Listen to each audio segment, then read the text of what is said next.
Good morning. Good morning. You are watching the Couples Academy show. My name is Lakeisha Hines, and I'm joined with me the beautiful, the illustrious Miss Jules Smith. I have the dashing debonair Mr. Roland Bradley, and the man in charge, okay, Sergeant Roderick.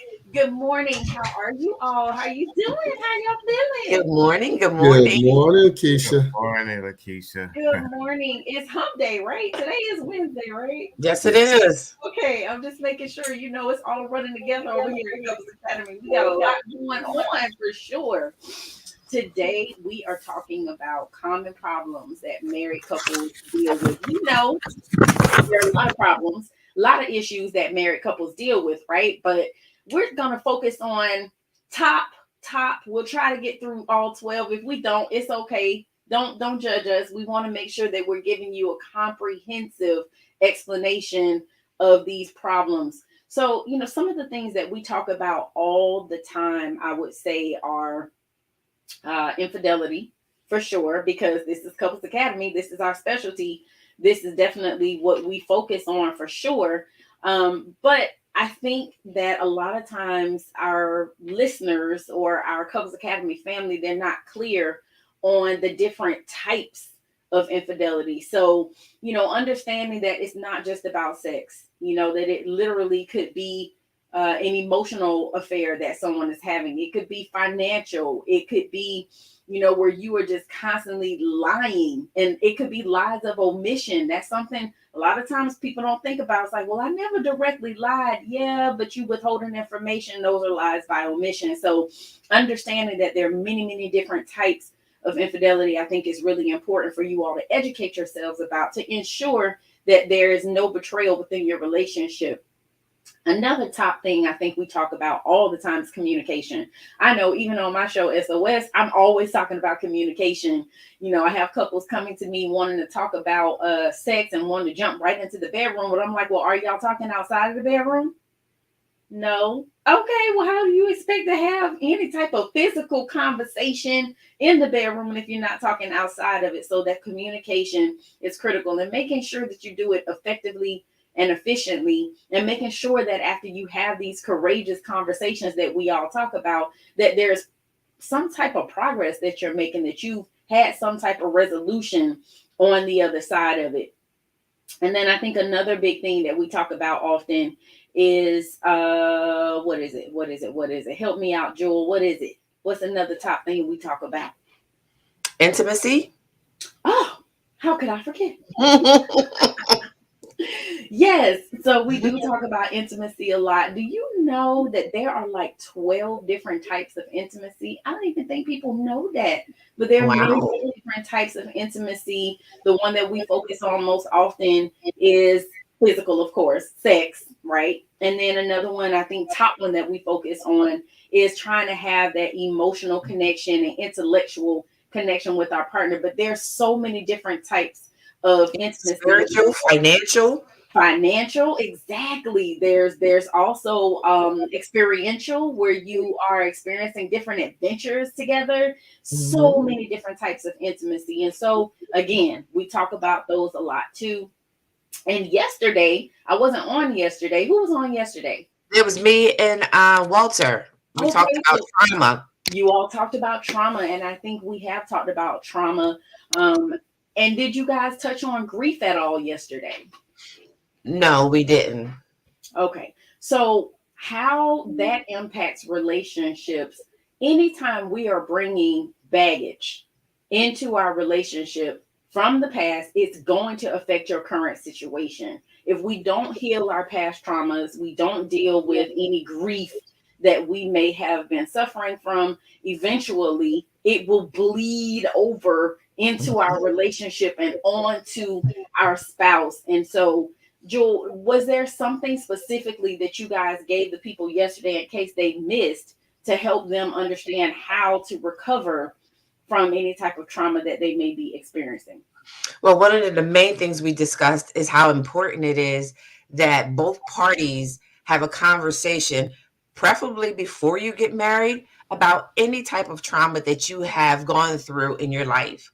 Because what's happening is what we are seeing that either they have buried it so far in their conscious that when they get married and something triggers that thought, that trauma that they had is normally the one thing that now becomes a domino effect to where the other partner had no clue that this particular conversation or this particular place was going to set this other, their spouse off as far as the thoughts, i.e., if there is a woman who had been sexually abused Yeah. and she was touched a certain way, if their spouse touches her and all of a sudden now she's withdrawn, that spouse is just going to think that, she doesn't want him or something of the sort. Where no, it was just the fact he never knew that there was a sexual assault. So Mm. therefore, that trauma is now playing a part in their marriage and it's falling apart. Absolutely. I think that was a great point that you made because guess what? We've had couples come through Last Chance Weekend where the spouse found out for the first time at Last Chance Weekend that something had happened to that spouse in childhood. They had never had a conversation, they had never talked about it. And I remember specifically one couple, it was the wife who had been violated, and the husband was like, relieved because it's like, okay, now I know I'm not crazy. Now I know it's not me. But then Exactly. he was pissed at the same time because it's like, how could you not tell me this? So these are definitely conversations that we do have to have with our spouse. See, everything goes back to communication. And even the grieving part, we all grieve differently. And, I know, Roland, recently you guys had a situation happen. I won't put your business out there, but I know that you have a family member who is on the other side of recovery from an injury. And I know that puts a strain on your relationship when you have someone that you're taking care of or someone passes away. I just had a death in my family recently. And when you are dealing with grief, it puts such a strain on the entire family. Can you speak on that just a little bit, how grief affects your marital relationship? Absolutely. A lot of times, obviously, a traumatic thing has happened. We were expecting this person, our loved one, to be around for a long time. And we take so many things for granted. We take life for granted. We take our spouses for granted. We take family members for granted. And when we experience this type of trauma, it should bring us closer together as a Mm-hmm. couple, as a unit. We should be able to lean on each other. And so oftentimes what happens is because we're not dealing with prevalent situations, communication, being intimate with one another, not physically, but just being able to tap into the souls of one another. When Mm-hmm. trauma happens, when grief happens, and it's not properly dealt with, then it's more grief because the relationship is now grieving. And so oftentimes we have to be able to come together, communicate with one another, and be on the same page because life happens and sometimes it happens unawares. And we have to be willing and able to lean on one another. That's going to be the biggest thing. If we can support one another and lean on one another, we can get through anything. But if we're, combative, if we're always fighting one another, if we can't get on one accord, if we can't communicate, when grief happens, it's going to be a struggle. Absolutely, 100%. Like I love that you said, it should be bringing us closer together because we should be there supporting each other and being that sounding board, that shoulder to cry on, whatever is needed in that moment. So, yes, Mr. Rowland, exactly. So, we're going to jump into now maybe some things, some tips that we haven't shared with you guys before, topics that maybe we haven't talked about surrounding marital problems. And the first one is disrespecting boundaries. Oh my goodness. Okay. So I will just tell you, I will confess, I have been one who at one point was extremely controlling in my marriage, and a lot of it had to do with insecurities. A lot of it had to do with behaviors that I was seeing that I didn't approve of, that I felt like that is not of God and you need to be doing something different. So at the end of the day, though, it was about fear, understanding now my personality. I'm a 7 wing 6, understanding that it's rooted in fear, right? So it was always this fear that this behavior doesn't change, or if I don't control this, if I don't dictate how this goes, then I'm going to get hurt. And ultimately what I was doing was violating boundaries that were my husband's, and like really trying to tell him what to do, trying to tell him how to be, and it's exhausting. So I need some help here. Talk to me about these boundaries, and how we need to how we need to respect each other's boundaries.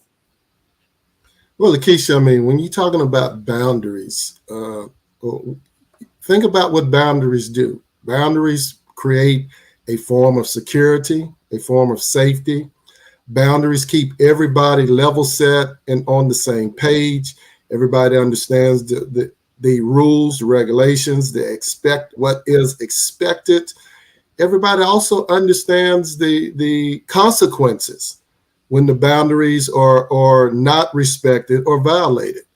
And that's why they're so important in a relationship, especially when you factor in two people coming from different backgrounds, maybe different upbringings, maybe different understandings about what a relationship looks like, what a marriage looks like. So coming together, having the conversation about what we want our relationship and our marriage to look like, what we will allow as a couple, what we will not allow as a couple, and then again, the consequences involved. Now, boundaries play an even more important role, although they were very important at the beginning, but after a betrayal, they play an even more critical role, because now not only do they set the tempo, but they are a major tool in rebuilding both trust and, better than trust, certainty. Mm-hmm. Yeah, I love what you said. And also, just I want to add one more thing. I think it's important that we allow each other to be our individual selves. I understand Mm-hmm. that when we come together, we become one, right? We're one flesh. I understand that. But God created us all as individuals. We're all unique individuals. And, the more I began to embrace and accept my husband's differences, the more attractive he became, because I'm like, whoa, he thinks so different from how I do. Now, at one point used to irritate me. I'm not gonna lie, I really, really did. But I understood that it was a purpose behind that. Like, if we got two people that think the exact same way, want the exact same thing, like, you know what I mean? Like, there's no variety in this. It can get boring. You look like you're about to say something, Miss Jewel. Well, I was just really listening to both of you guys, and I was reflecting back on a few conversations that I've had with a few of couples that I've had sessions with. And when we talk about boundaries, one of the important key ones that I keep hearing is couples that are blended families. Mm. So, when you are a blended family and you have Yes. a child by either an ex-wife or someone else, setting those boundaries is very important. It's Mm-hmm. key because, you have a marriage, but yet you still have the mother or the father of your child. And that mother and father of your child cannot dictate what goes on in your home.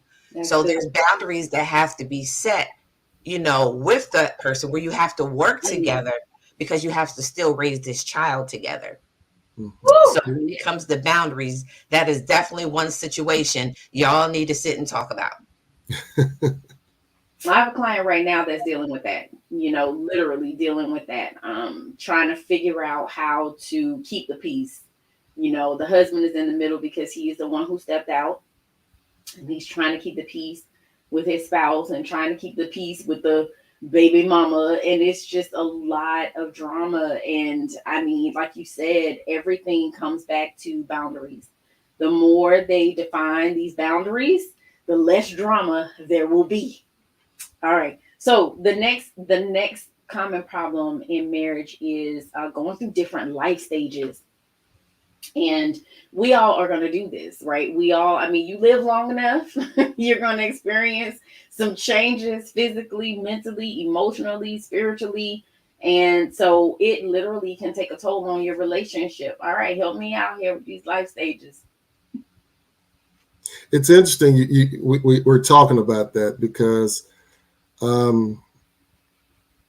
we have a lot of. Well, I'm not going to generalize. There are couples out there that maybe one has a military background, one doesn't. One, have a higher education, one doesn't. One has been working all their life, one just now realizing what work is.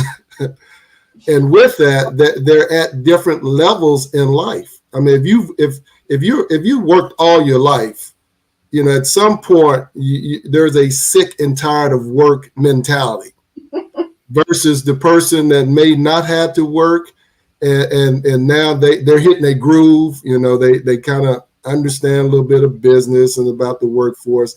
So if going back to that C word, if there's no communication, then there's quickly going to be a disconnect, and if not careful, a chasm building between the two in their relationship.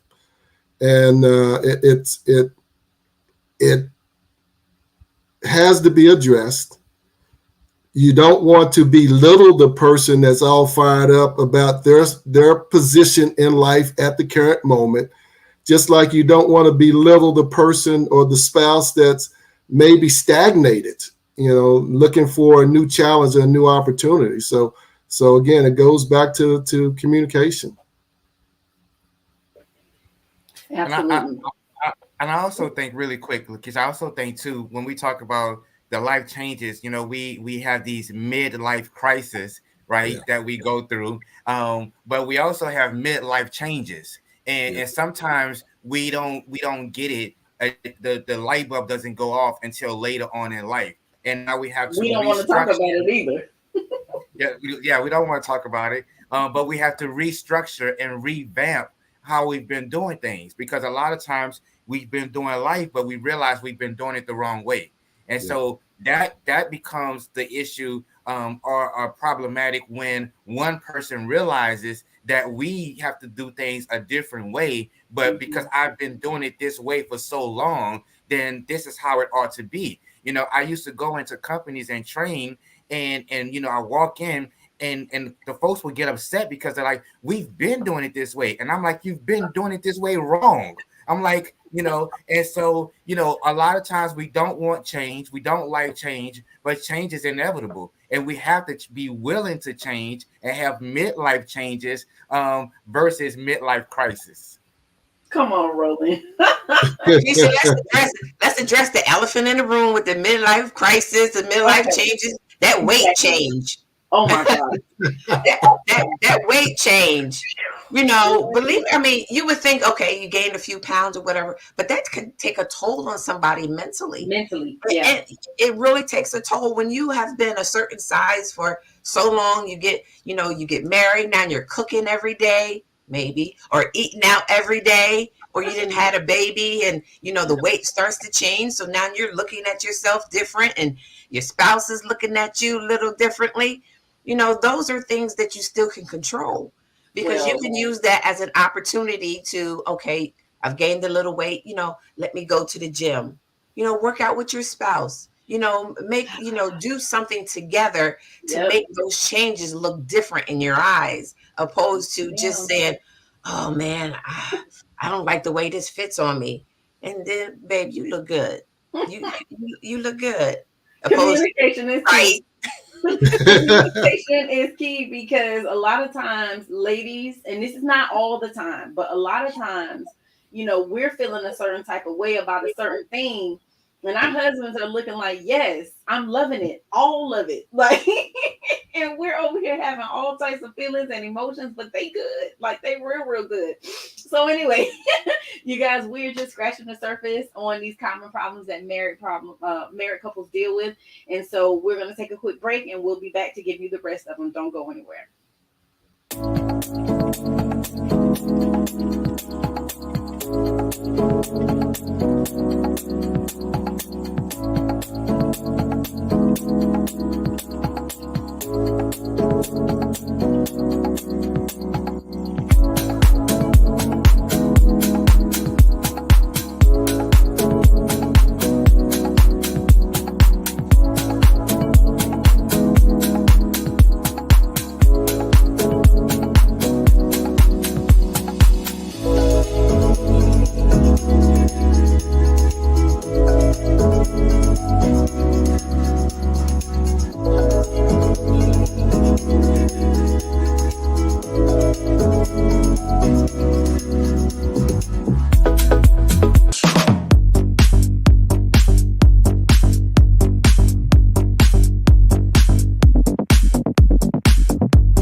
welcome back. Welcome back again. You're watching a Couples Academy show.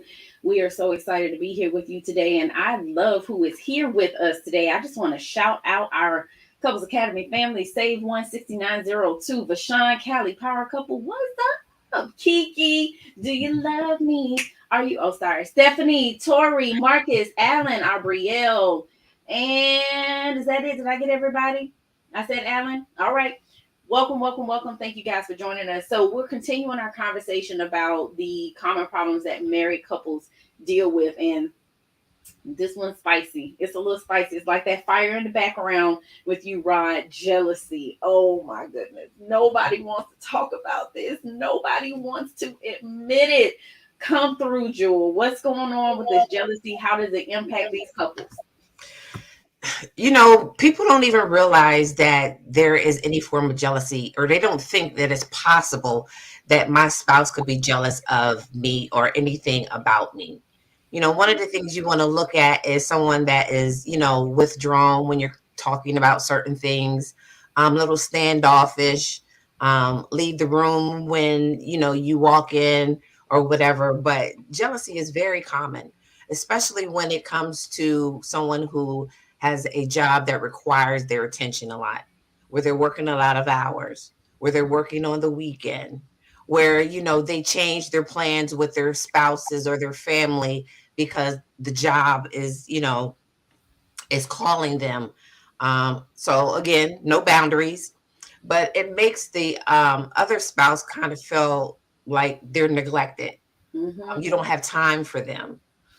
It also can look like, as women, we have these young children, and we might stay at home with them all the way from birth, till they're able to go to school. Well, that child develops a bond with that mom or that father, whichever one that is there.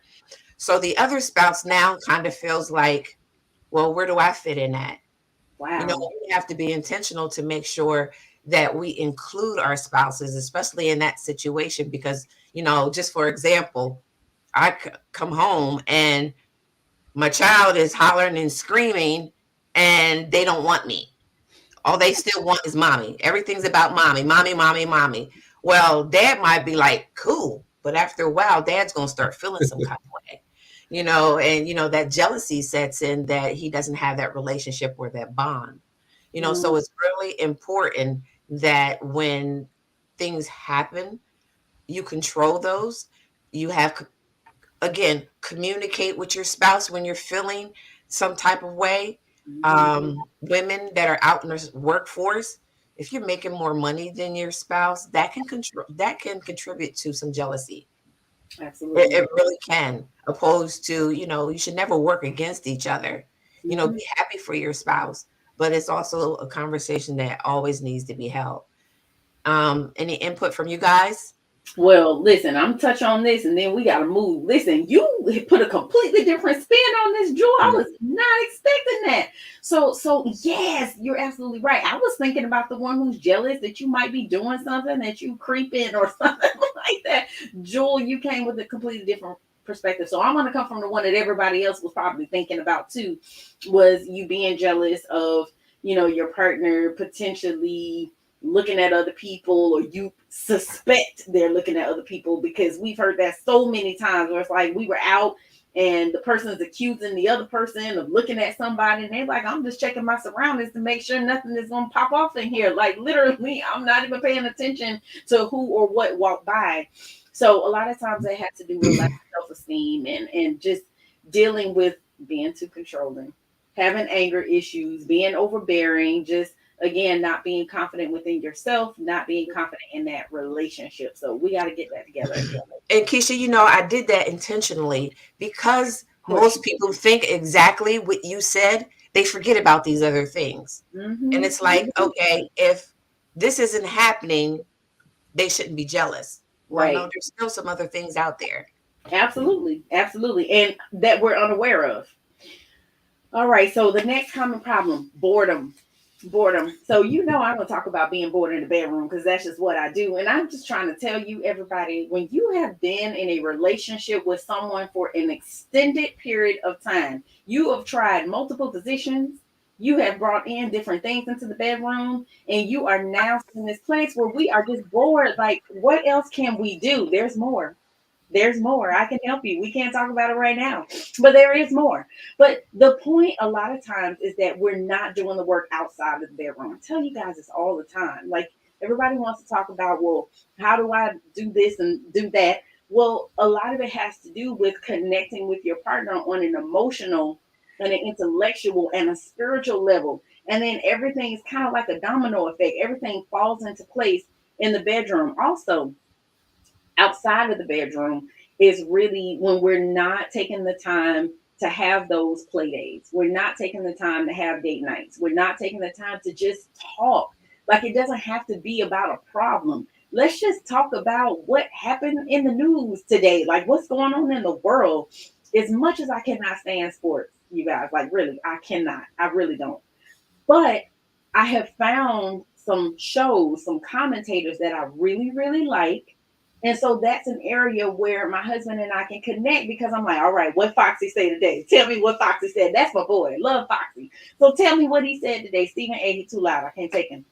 But there are some others who I really enjoy. And so we connect in that way. So you have to find new ways to connect with your spouse so that you do not experience this boredom, which makes you want to tap out, which makes you want to check out. And then everybody's going their separate way. You do your thing, I do my thing. Well, I like play, so I'm gonna go to a play with my girlfriends. Well, I like sports, so I'm gonna go to a game with my friends. That's cool, but we still need to be doing things together. And there are times where literally I take one for the team and I literally go and watch his favorite team because that's what he's into. I wanted to go to the Dali Museum. He took me to the Dali Museum. He could care less about Salvador Dali, but that's my boy. So he went. So we do that because we want to keep our connection. We want to keep it spicy. We want to keep trying new things, doing new things, and experiencing new adventures together. And boredom will open up doors for other things that need not to be in your marriage. You know, if you're bored and you can't find that excitement at home, they look for it elsewhere. Find somebody else to entertain you. Hey, listen, the fact of the matter is we all want to be intellectually stimulated. And when we don't tap into that, as my lovely wife would say, she wants to be stimulated intellectually. We have these conversations that opens up our horizons, that opens up our minds. We don't have time to be bored because we live in a world that is much larger than the space that we lock ourselves into. And so when we step outside of that, and when we can go beyond our front nose, then we can see how much more we can do, how much more we can have, and how much more we can explore. And when we become explorers in the relationship, there's no time to be bored because we're always looking for something to do. Yes, I love You know, it. you should always change up every so often. If you know that every Monday we're going to the movies, it's time to change. If you're every Wednesday, you're watching the same show, it's time to change. So the more you do it, the better it becomes because you just keep switching up. And just like Roland said, everything becomes new. You know, you step outside your home and there's so many things to do. Bring it inside your home. If you know that every time you're going to get a back rub, and then we're going to move to kissing on your neck, and then we're going to move to rubbing your shoulder. If you know every single time, like I can tell you, boom, boom, boom, boom, boom, you need to switch it up in the bedroom too. Predictability. Well, let me add something to that, Keisha. If you know that every time boom, boom, boom, but you know your spouse enjoys boom, boom, boom, then you better keep doing boom, boom, boom. Well, yeah. Now you might need to figure out how to add something to that boom, boom, boom. There you go. To keep it creative. But if you know your spouse, and that even goes to what Sister Jewel said, because I love what she said, change it up. Know your spouse. If your spouse is one of those that don't like surprises, then you better be careful. You better have that conversation. Yeah, I'm married to that person. I learned the hard way. I'm like, bro, your birthday's coming up. What do you want to do? I'm not surprising you anymore.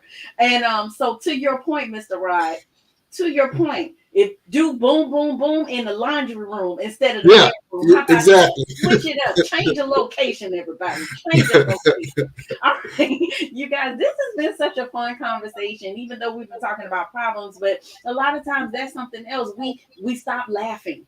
We lose the humor in our relationships, and we cannot lose the humor because there's so much that we're dealing with. There's so much stress. There's so many different issues, and we still have to find ways to continue doing life together in a fun way, spoken from a true seven, right? So, you guys, you've been watching the Couples Academy show. Hey, Keisha, before we go, last chance weekend, everybody. Last chance weekend. Oh, yes. Weekend. Yes, it is. This weekend. Last chance weekend is every second weekend of the month. Yes, and it's my honey bunny's birthday, so I won't be there. But any of you who are not whether you're having a birthday or not, this might be the best gift you give to yourself is a restored marriage. But we good on our side, so we going to Coco. Okay. So you all sign up. It's not too late. You can still attend Last Chance Weekend and change your life, change your marriage. You know, for sure. We want you all to experience the fullness of what God has for you. So it's not too late. So make that call. Make that call. All right, you all. You've been watching the Couples Academy show. We want to say thank you for tuning in. We'll be right back here tomorrow. So we'll see you then. Have a good day.